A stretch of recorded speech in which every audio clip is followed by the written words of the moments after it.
Coretta Scott King, class of 1951, it is with great pleasure and honor that the Antioch College Alumni Association presents you with the 2004 Horace Mann Award for your victory for humanity in the field of social change. You have brought distinction to yourself and to your alma mater. As one of the most influential women leaders in the world, you have become an international icon for your determination to promote nonviolent social change. While growing up in rural Alabama, you came face to face with racial oppression and yearned for a community where life could be lived on its own merits. That brought you to Antioch College and a new set of challenges and realizations, involvement in community service, singing in the choir under the guidance of Walter Anderson.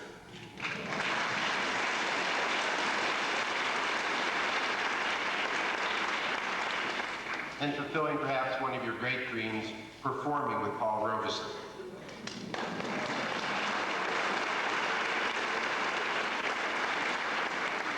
These provided some highlights. A low point occurred when you were denied an opportunity to student teach due to racial discrimination. That early roadblock may have fueled a flame for you to educate on a much larger stage. Your marriage to Martin Luther King Jr. in 1953 would provide that larger teaching arena as you participated in major events of the civil rights movement, both in the United States and overseas. You led marches, directed fundraising for the Southern Christian Leadership Conference, and gave a series of freedom concerts that combined singing, lecturing, and poetry reading. You served as delegate to the Disarmament Conference in Geneva, Switzerland in 1962, and in 1966 and 67 were a co-sponsor of the mobilization to end the war in Vietnam. Throughout this busy schedule, you somehow managed to teach and raise your voice and to raise your wonderful family.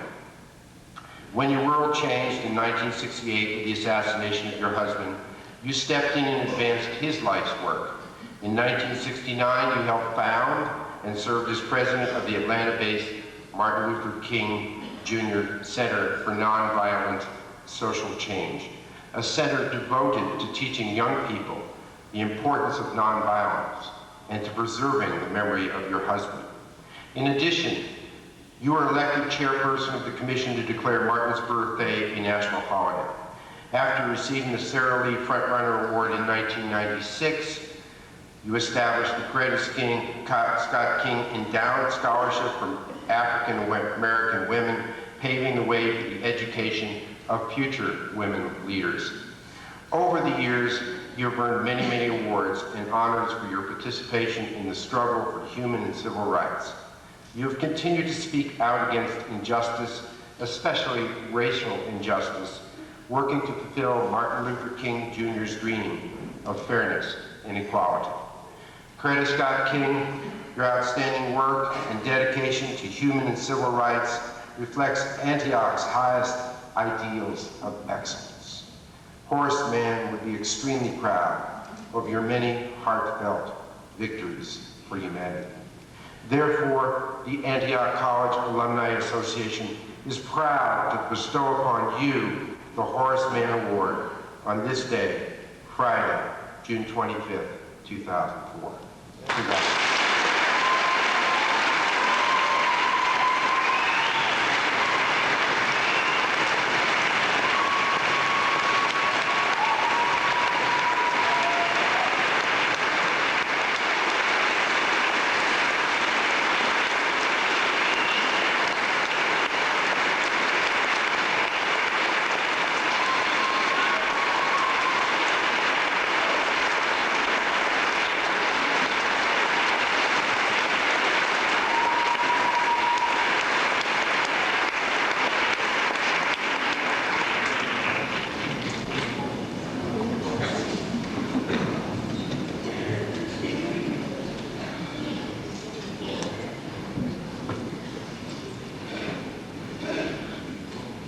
Good afternoon.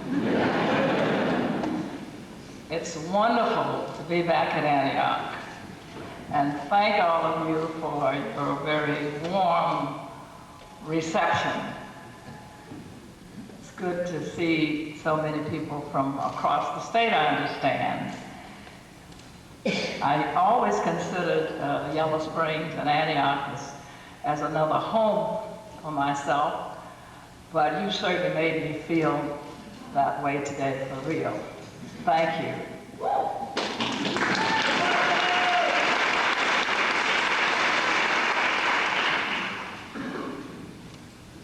President Romanus, I want to thank you for your kind, generous, and gracious introduction. And I want to thank Antioch and all of those in the Alumni Association, Mr. Feinberg, for presenting me with the Horace Mann Award, something I never thought that I would receive. It came as quite a surprise. Thank you so much. I'm very humbled by this recognition. And I certainly hope to continue to make myself worthy of the confidence that you have placed in me. Mr. Dan Kaplan, Chairman of the Board of Trustees, and of course Mr. Feinberg, who is the President of the Alumni Association, members of the faculty and administration, student body, members of the Yellow Springs community and the larger community of Ohio, and distinguished persons. It's a great pleasure to be here this afternoon and to participate in this weekend and celebration of Antioch sesquicentennial. And I am so pleased to see former classmates and schoolmates in the audience today. Dr. Lonnie McDonald, a former graduate of Antioch, is here today and who came, I believe, because he wanted to support me. Of course, his alma mater, but thank you, Lonnie, for being here. And Mary Lerber and her husband I saw earlier. And I'm so glad to see Dr. Paula Treichler in the audience. And I will say more about why I am so proud to see her later. But thank you very much. I understand that you're a member of the Board of Trustees. And I want to thank especially three of my four children who made time in their busy schedules to be here with me today.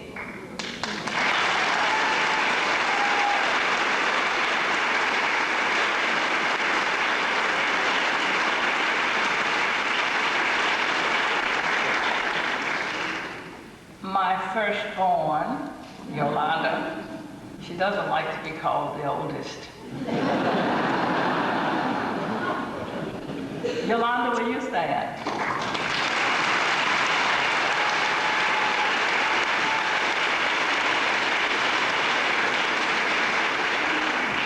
Martin the third.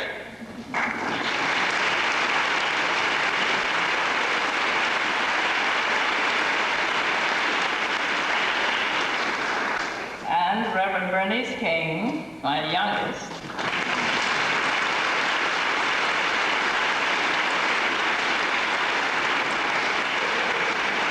And I'm also accompanied by two very devoted staff members, Lynn Cochran and Tricia Lattimore, who are here as well.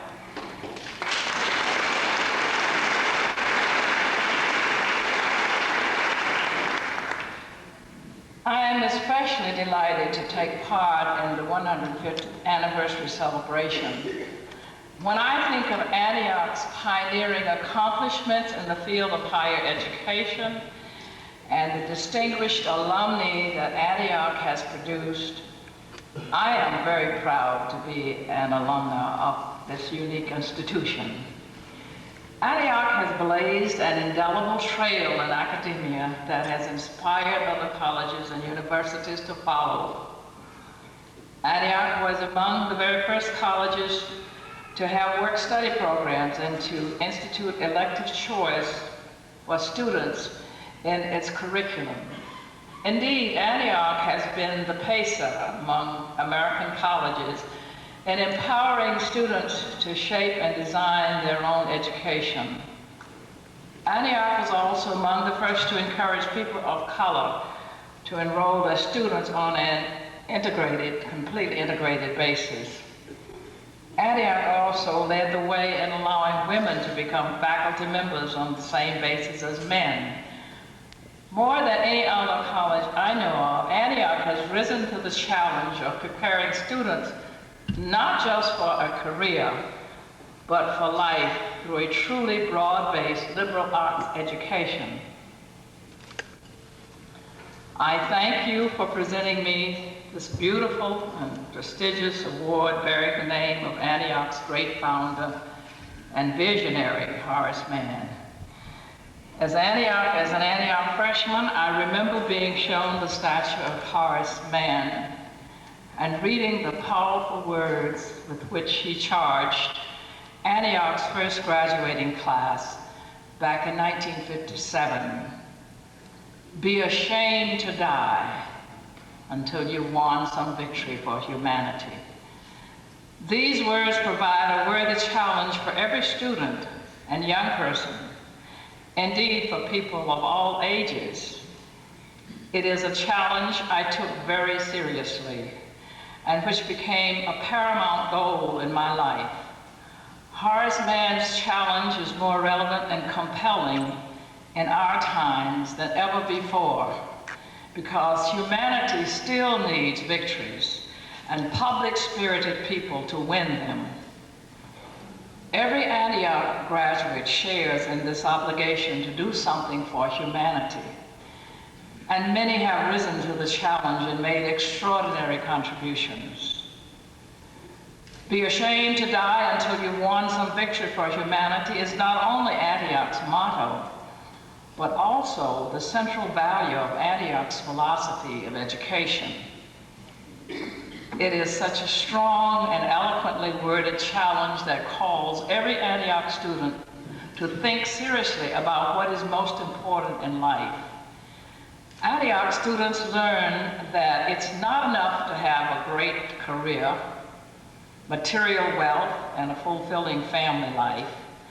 We are also called to serve, to share, to give, and to do what we can to lift up the lives of others. No other college emphasizes this challenge so strongly. That's what makes Antioch so special. That's why I feel blessed to be an Antiochian and so honored to receive the Horace Mann Award for 2004. Horace Mann's challenge is not one that is easy to forget after graduation. It is a lifelong challenge that should be centered in the conscience of every Antioch alumnus. That's why Antioch has produced so many leaders who have made significant contributions to human progress. And so we Antiochians are heirs to a wonderful legacy of humanitarian service. Yes, it is a daunting responsibility as well. It is so much easier just to concentrate on developing our careers, fattening our bank accounts, and feathering our nests. But Horace Mann understood that it is possible to have all these things and still feel empty inside. He understood that all of humankind was interconnected in some profound way, and that human fulfillment is best served when everyone rises together. As my husband Martin Luther King Jr. said, we are all caught up in an inescapable network of mutuality, tied to a single garment of destiny. Whatever affects one directly affects all indirectly. This is why service to others brings a unique sense of lasting fulfillment. By emphasizing the challenge to win victories for humanity, the Antioch experience speaks to the heart and soul, as well as the mind. The holistic education in the truest, deepest sense of the term. And no school does it better than Antioch. The Antioch legacy embraces many of life's most important values: equality, freedom, dignity for all, a pioneering spirit, courage to change, creativity, balancing theory with practice, and service to humanity, among others. We hear a lot of talk about values education these days. The wonderful thing about Antioch is that it is structured to encourage living according to these values. Antioch values education is in the structure and the curriculum, but even more important, it's in the people, the faculty, administration, and students. I've learned this is something not to be taken for granted, especially in today's materialistic world. You know, when I was a student at New England Conservatory and met Martin Luther King Jr., he talked a lot about what he planned to do with his life when we first met.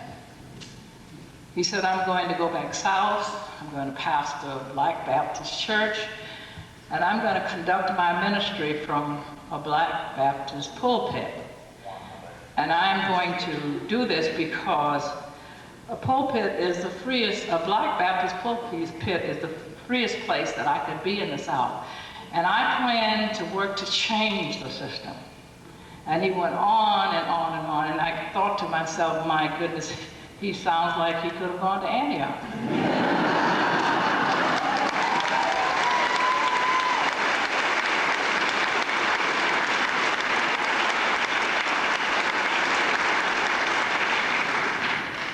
He didn't go to Antioch, but he sure was one of those human beings who won many great victories for humanity, for the whole world.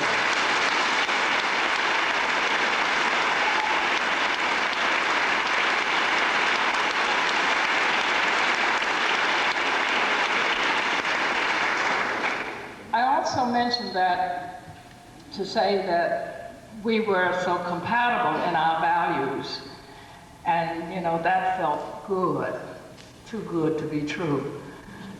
But of course, history has proven that it was true. I've learned there's something that is not to be taken for granted in this materialistic world of ours, that people have to be concerned about other things other than themselves. And of course, Antioch helped me to do that. Attending Antioch was an enormous challenge in my life, and coming as I did from the rural South. Yet education was a strong value in my family, and there was never any doubt that I would go to college. My parents did not have much formal education, but they were strongly committed to educating their children. And my mother said, my children are going to go to college, even if it means I only have one dress to put on.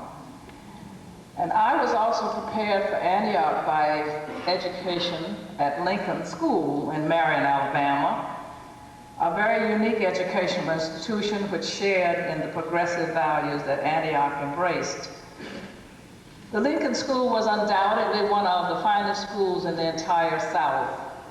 And if I had gone to any other school in the South, I doubt I would have been as prepared academically for Antioch. My older sister, Edith, who some of you would remember, also attended the Lincoln School and was a member of our high school chorus, which toured and performed in Indiana and Ohio, and sang at Antioch in the spring of 1942. Antioch had envisioned itself as a laboratory in democracy, but had no black students.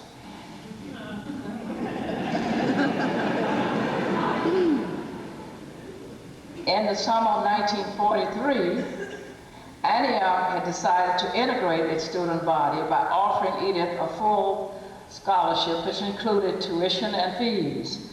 She became the first African American to attend Antioch on a completely integrated basis and was joined by 2 other black female students in the fall of 1943. And certainly pioneering is never easy. And all of us who followed my sister at Antioch, African Americans, owe her a great debt of gratitude.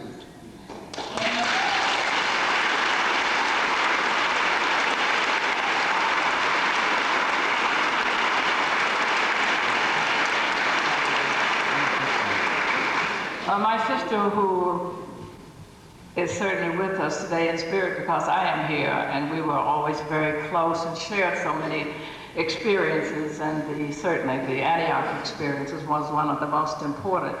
And she wishes me to give you her warmest regards and best wishes, and would love to be here. As a matter of fact, she said she would love to be here, but she has not been well for a period of time, but she is doing much better now. My sister was and still is a fine writer, and in her letters to me from Antioch, she painted a wonderful picture of the vibrant intellectual life at Antioch, and I was much impressed by her descriptions. And so, when I reached 12th grade at Lincoln, I applied, was accepted, and awarded a partial scholarship to Antioch. I made many good friends at Antioch, some of whom I'm still in touch with, and some of whom are in the audience today. Yet Antioch was not completely free from racial discrimination and prejudice. I did have one disappointing experience, which many of you probably know about. It was referred to earlier. When Antioch's supervisor of practice teaching and the president of Antioch at that time supported the Yellow Springs School Board after they refused to allow me to teach in the public schools. At that time, all of the teachers in the local public schools were white, even though the student body was integrated. I had the support of 2 wonderful faculty counselors, Mrs. Jessie Treichler and Dr. Walter Anderson, as well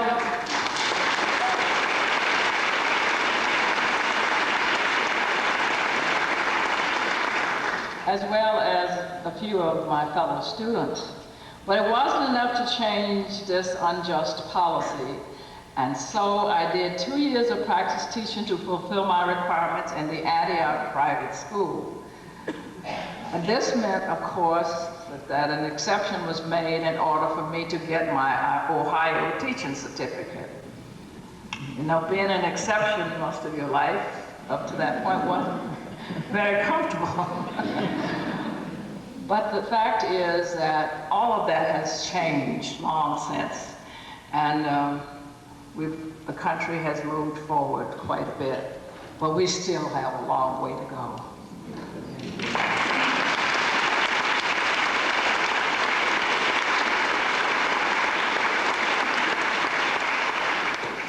This was a very difficult experience, and it made me determined to become more involved in addressing issues of social and political injustice. I had been active in the Ohio Progressive Party, and I attended my first national political convention in 1948 as a student delegate. I was already a member of the campus NAACP, Race Relations Committee, and Civil Liberties as well, and I was also active in political and peace activities at Antioch. I developed a growing sense that I would become increasingly involved in the work of social reform. Despite that experience I had with racial discrimination during my experiences in Antioch a half a century ago, Antioch was and still is much more advanced than most schools in overcoming racial discrimination and other forms of bigotry and prejudice. Antioch understood early on that colleges and universities in America must do more to recruit people of color for the student body and faculty, and to make their curriculum more relevant to the increasing portion of students who are people of color. But racial injustice is like a tenacious virus, and it requires constant vigilance to keep it at bay. And I am glad to see that Antioch today shares the conviction that diversity is not just about securing broad racial representation and greater opportunities for people of color. Diversity means students and faculty of varied religious, ethnic, and age groups should also be well represented and respected on campus.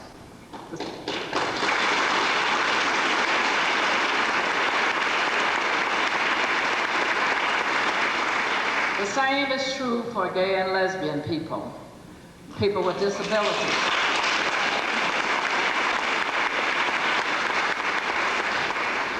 People with disabilities and people from low-income families.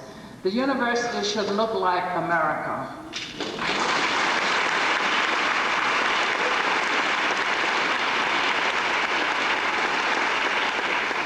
A vibrant multicultural mosaic.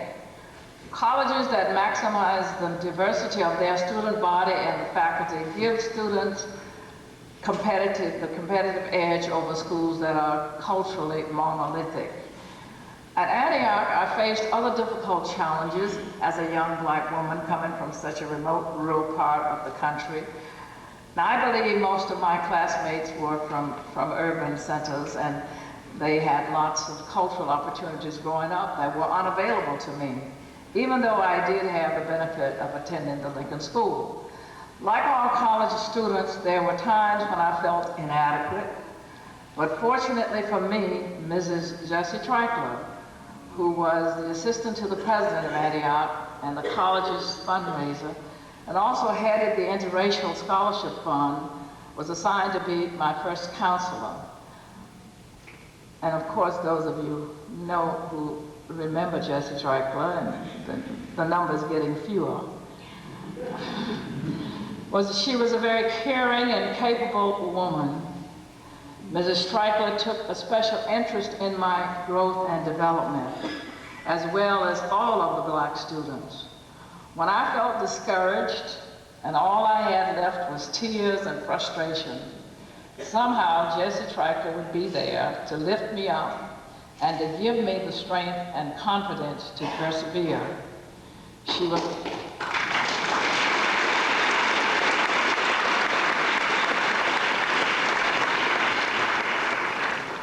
was like a surrogate mother, a sister, and a friend all in one. She wrote letters of recommendation on my behalf and made sure I had everything I needed. She used her fundraising skills to help me get a full tuition and fee scholarship to the New England Conservatory of Music, where I could pursue training for my musical career. She was a godsend in my life. And even though she is gone, her love, generosity, and kindness still inspire me.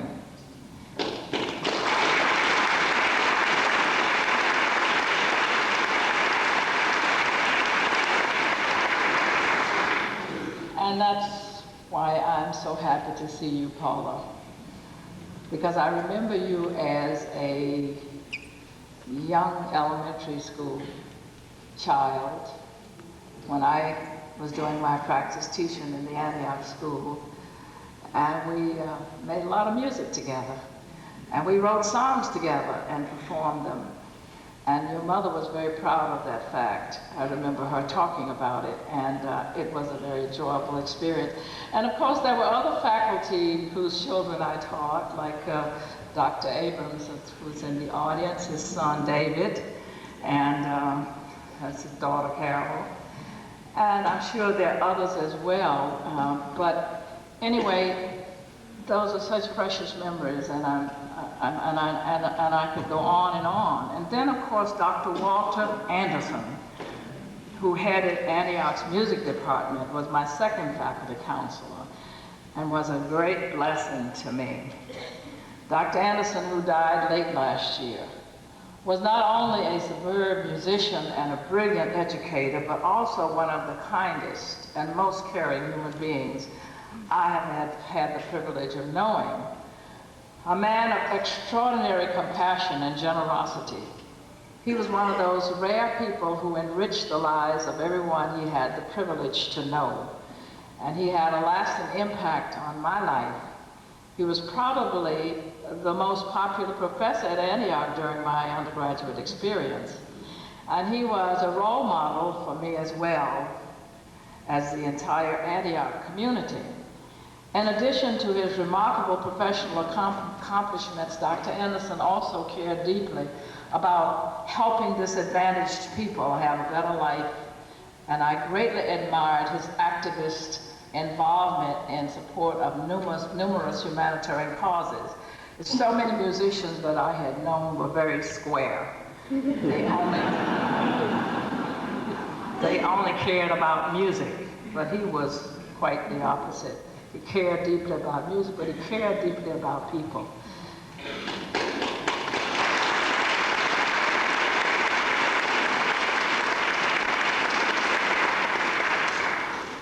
The Antioch experience strengthened my self-confidence immeasurably. I had decided in high school that I wanted to pursue a career in music when I went to college. And although Antioch did not offer a degree in music at the time, it did offer an opportunity to study privately. At Antioch, I began to seriously study under the tutelage of Dr. Anderson, and I performed several concerts and recitals as a solo vocalist. My major was elementary education combined with music, but I took as many courses in music as Antioch offered, including choral practice, and studied privately piano, violin, and vocal coaching. During my practice teaching, I especially enjoyed having the opportunity to teach music to the students at the Antioch Laboratory School. My training at Antioch and the New England Conservatory of Music enabled me to use my talent in support of the civil rights movement. During benefit concerts for the movement, I raised and donated thousands of dollars from my freedom concerts to the civil rights cause. This was my unique contribution to the struggle, and it gave me a great sense of satisfaction and fulfillment. The Antioch Work-Study program provided me with a wonderful experience which demonstrated how theory and practice are combined in producing the most meaningful learning experience. On the whole, I look back on my time at Antioch almost as a state of grace. Yes, I had my share of tough times and struggles at Antioch, and it was never easy. But it was such a fertile field for me intellectually, spiritually, emotionally, and in many other ways. The excitement of being in this wonderful learning environment permeated every moment for me, and the extraordinary people who were my teachers, counselors, and friends have influenced my life in numerous ways. My Antioch experience was so rich and meaningful to me that it is an important part of who I am and all that I have accomplished. I feel that I owe the Antioch community more than I can ever repay. And someday when I get some money, I'm going to show you how much I care.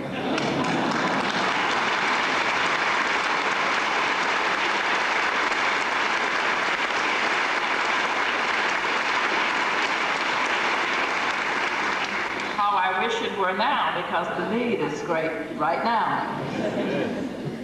I feel that my training and experience at Antioch helped to prepare me for my work in the civil rights movement. With its progressive outlook and its advanced attitudes on racial integration, Antioch gave me a valuable experience in interacting with people of different races. This comfort level I had gained at Antioch was quite helpful in the civil rights movement and working with friends and supporters, as well as dealing with antagonists. I doubt any other school could have prepared me as well for meeting this challenge. Antioch's philosophy of holistic education, preparing the student not just for academic study, but for life in general, was very much in keeping with my personal philosophy. I've always felt that it was important to integrate all aspects of one's life into a harmonious whole, instead of compartmentalizing the roles we are called to play in life into rigid little boxes. Antioch affirmed a way of life that allowed me to better coordinate my roles as pastor's wife, mother, friend, performing artist, civil and human rights activist, and a person of faith. Antioch was also ahead of its time in that it emphasized critical thinking. Antioch students have long been encouraged to speak out, to challenge orthodoxy, to question authority, to be open to new ideas, and to exercise freedom of speech. Antioch faculty have encouraged students to be original and creative, and this is very important for developing wholeness in personality and for resolving conflicts in a constructive way. I certainly welcome this philosophy, and it helped me to develop a flexible and creative style of problem solving that was very compatible with my later work in the civil rights movement. I think it also helped me to appreciate the special genius of the philosophy of nonviolence and how it might be adopted in the African American freedom struggle. I feel I was more receptive and open to the philosophy and strategy of nonviolence and its rigorous requirements because of Antioch's emphasis on critical thinking and creative problem solving. And so I celebrate Antioch's 150 years of excellence in education with a special appreciation. Antioch was never one of those colleges that you just endure or breeze through on the way to bigger and better things.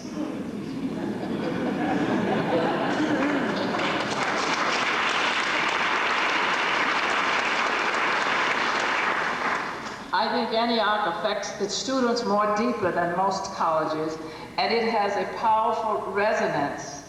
It has a powerful resonance, a sense of community that stays with you throughout your life. In recent years, other schools have begun to emulate some of Antioch's pioneering educational philosophy and programs with mixed results. But America is still a long way from having a truly progressive educational system, not only at the university level, but also at the primary and secondary levels. Regretfully, funding for education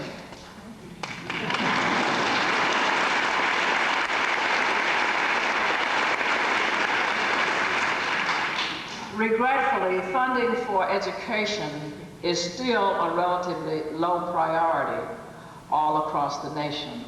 Public schools are dumping arts, music, and even drive education programs because of the lack of funds. College tuition is becoming too expensive for many middle-class families as well as low-income families. Our Congress, it seems, would much rather invest in questionable military action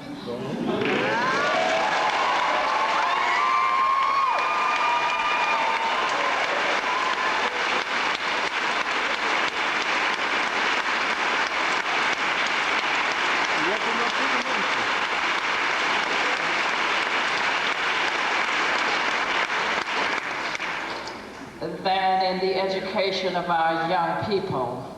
In addition to the terrible loss of human life in the war in Iraq, we have spent more than $200 billion on the war with no end in sight. How many young people could we send to college if we invested some of this money on education? How many schools could we improve? How many at-risk young people could we enroll in job training programs? These are some of the questions we need to be asking candidates for elective office.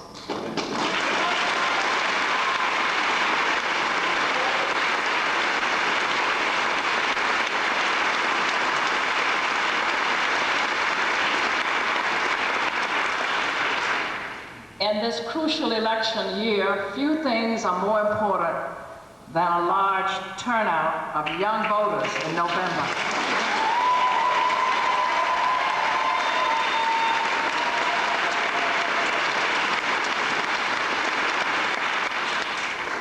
In the last presidential election, only 42% of young people ages 18 to 24 went to the polls and voted nationwide, compared to 70% of those over the age of 25. And there are big differences between the states in youth voter turnout.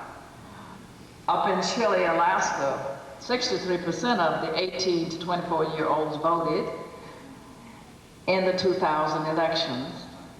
The highest youth turnout of all the states, but over in Maui, Hawaii, only 22% of this age group went to the polls.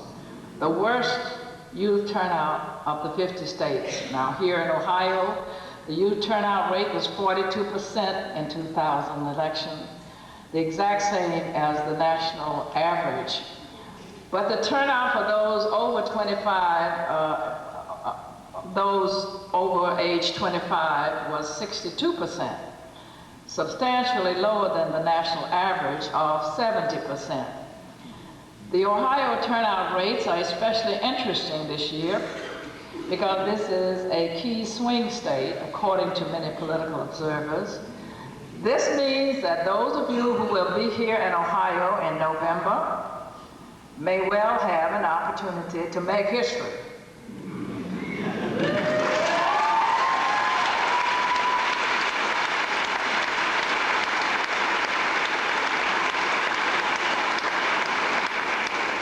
So I would encourage you to get involved in campaigns to increase voter registration, education, and turnout. If you work hard enough and increase the turnout rate by just 5 or 10%, you just might decide the election.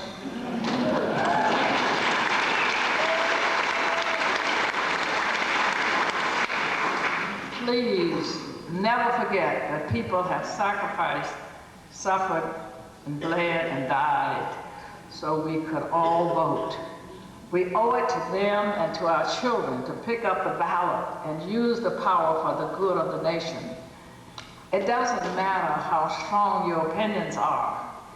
If you don't use your power for positive change, you are indeed part of the problem.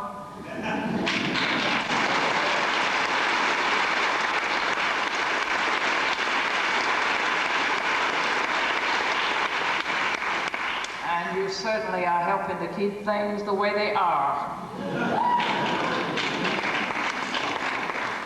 One of the reasons we like adequate funding for education and a host of needed social programs is that women are poorly represented in our political institutions. I appeal to all of you to support women in our quest to bring a better gender balance to America's political institutions.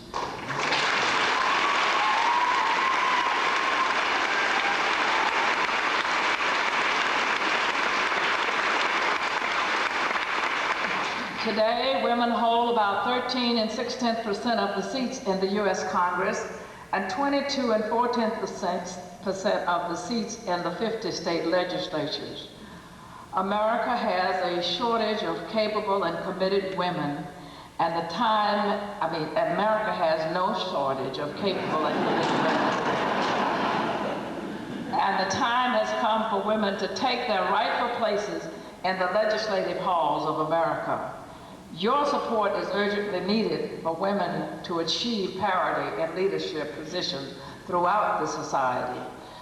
Although our nation has made substantial progress in many aspects of race relations since the Civil Rights Movement, racial discrimination continues to undermine America's credibility as a champion of freedom and democracy. Indeed, until all races achieve a fair share of employment and educational opportunities in our society, our loftiest ideals about freedom and equality will be viewed as empty rhetoric by other nations. To provide a credible example of democracy, we must first affirm the sisterhood and brotherhood of all people, every race, every ethnic group, every religion, women and men, gay and lesbian people with disabilities, every person. That must be the American way, and we must take this conviction to the polls in November.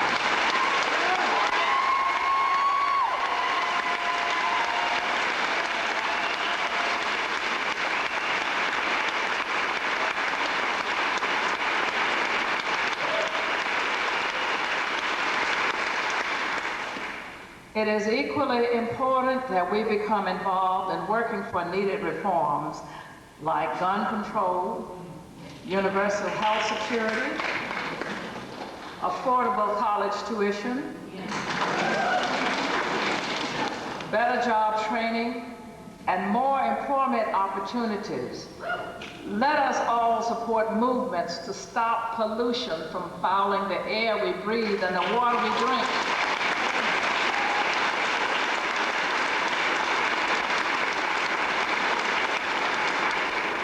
And let us work to cure the debilitating neuroses of racism, sexism, homophobia, and all forms of bigotry and discrimination. In this election year, it is important to take all of these concerns with you into the voting booth. To be sure, we face daunting obstacles in the struggle for greater inclusiveness and social justice in our society. Yet we also have a responsibility to work harder for more just and compassionate policies toward the impoverished peoples of our world. Right now, there are more than 600 million children living in poverty, according to the World Health Organization. About 150 million children are suffering from malnutrition, and it is estimated that 11 million children will die of preventable illnesses this year. One of the most important single reforms we can make to address the suffering of these children would be the complete cancellation of America's debt to the West.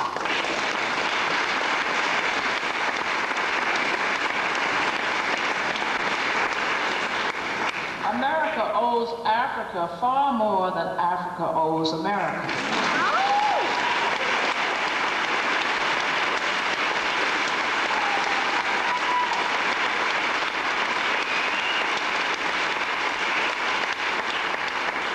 And the time has come for America to begin repaying this debt.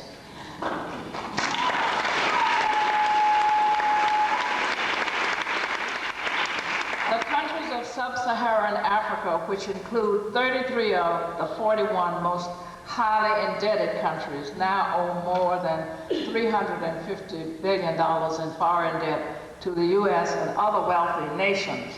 Some of these countries pay as much as 40% of their annual budgets just for interest on the debt, more than they can budget for health care and education.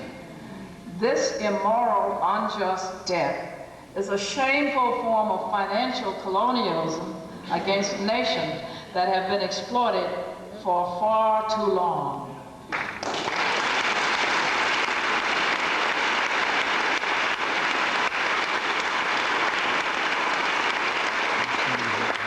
If we can create a successful global coalition to cancel this debt, the impoverished countries of the world can at long last use their resources to address their health care needs. Please join this movement to cancel the debt and be a part of the great struggle to create the beloved community. What we most desperately need in our world today is a nonviolent revolution, a revolution to provide hope and opportunity for disadvantaged people. A revolution that is set on eradicating racism, sexism, homophobia, xenophobia, and all forms of prejudice, bigotry, and discrimination. A revolution that embraces justice, peace, sisterhood, and brotherhood. People of conscience everywhere must rise up and come forward from the shadows. The world is waiting for the torchbearers of human liberation to light the way toward the bright future.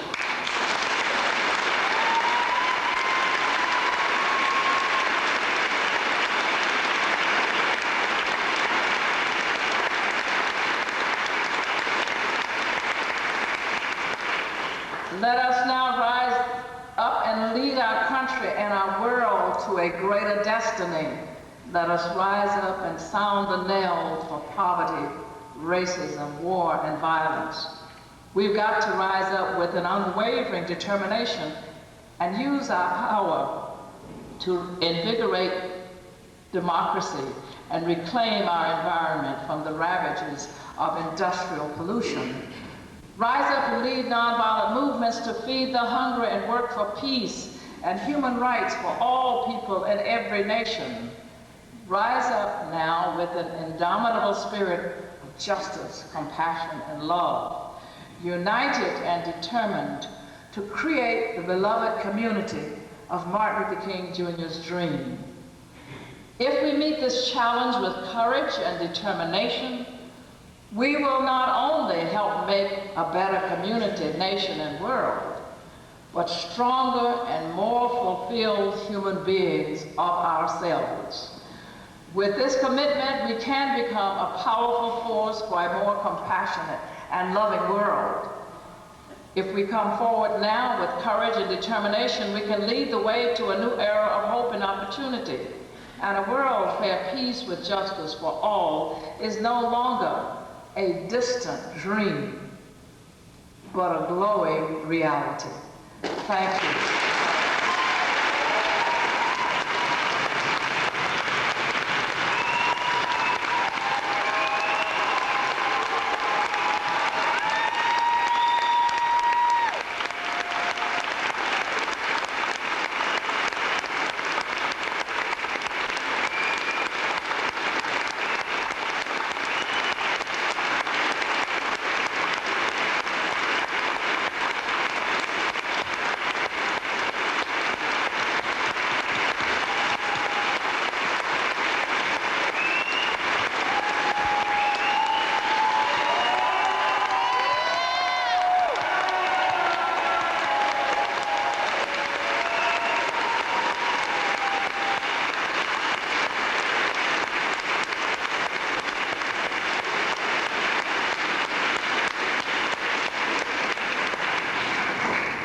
Isn't this the inspirational message to conclude our sesquicentennial, our 150th anniversary? It matches Horace Mann's message to us. Thank you so much.